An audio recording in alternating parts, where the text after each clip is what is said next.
Kalau dibilang sebenarnya kita bisa mundur jauh ke di mana Visinema berdiri tahun 2008. 2008 itu saya mendirikan Visinema sebagai perusahaan film.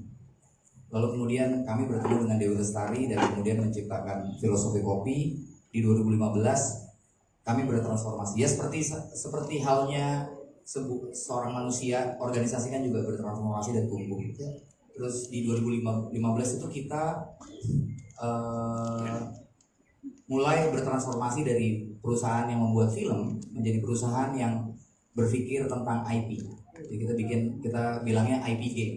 Jadi kita nggak cuma bikin film, tapi kita juga bikin kedainya, ancillary produknya, experience dan segala. Kemudian jadi IP. Dan bisa dibilang itu mungkin yang pertama di Indonesia gitu ya. Tapi yang menarik kemudian 2018 kami mulai merasa bahwa kami perlu menatap lebih jauh lagi industrinya gitu. Industri ini kalau kami bisa bermain sebagai game changer, kira-kira apa yang kami bisa lakukan? 2019 ketemu Cecel dan lewat NKCTHI ini jadi memasuki fase ketiganya Visinema. Kalau tadi awalnya dimulai dengan ide untuk hanya membuat film, terus fase keduanya ketika kami membuat filosofi kopi jadi IP. Sekarang kita bermain dengan pendekatan yang namanya ekosistem. Jadi bagaimana industri ini nggak akan bisa jalan sendiri-sendiri. Kemudian untuk bisa mengkonsolidasi dan jadi industri yang maju kayak negara-negara seperti Amerika, seperti Jepang, Korea, Cina atau India, perlu punya pendekatan ekosistem. Nah, apa sih ekosistem ini? Ya, ekosistem ini jadi dari IP kita bisa melihat bahwa ini membangun banyak sekali stakeholder gitu. Nggak cuma berpikir bahwa dari buku sampai ke film, tapi setelah film apalagi, medianya apalagi gitu. Sehingga kita bisa melihat kalau dari project secara besarnya kan NKCTHI ini kan nggak cuma sekedar Angga sama Cecel, tapi ada dua company yang bekerja sama. Ada Visinema dan ada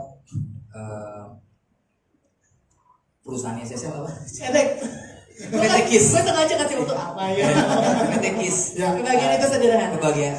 Kebagian itu sederhana dan kami mulai melihatnya nggak cuma sekedar ya itu tadi dari buku ke film, terus dari film terus ke sequel. Tapi bagaimana misalnya ada bioskop online yang kemudian bisa merilis series Kale dan Dinda gitu.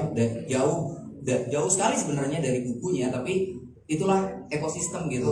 Terus kemudian sekarang kita PT KIS bekerja sama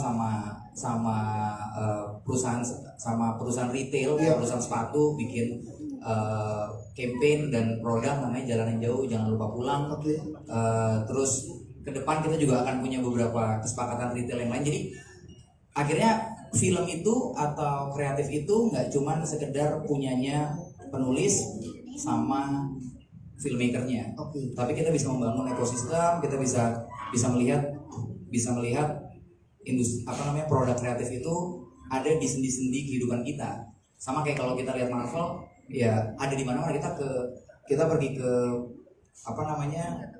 kita kayak Disney gitu, kita pergi beli makan ada Disney-nya, kita pergi beli baju ada Disney-nya, kita ke hotel ada Disney-nya, kita beli experience ada Disney-nya gitu. Nah, ini yang kita lagi mau coba. Memang ini akan jadi jalan panjang, tapi kami percaya kerjasama dengan PT KIS, IP yang dimiliki sama Cecel tuh punya kemampuan untuk itu gitu, sehingga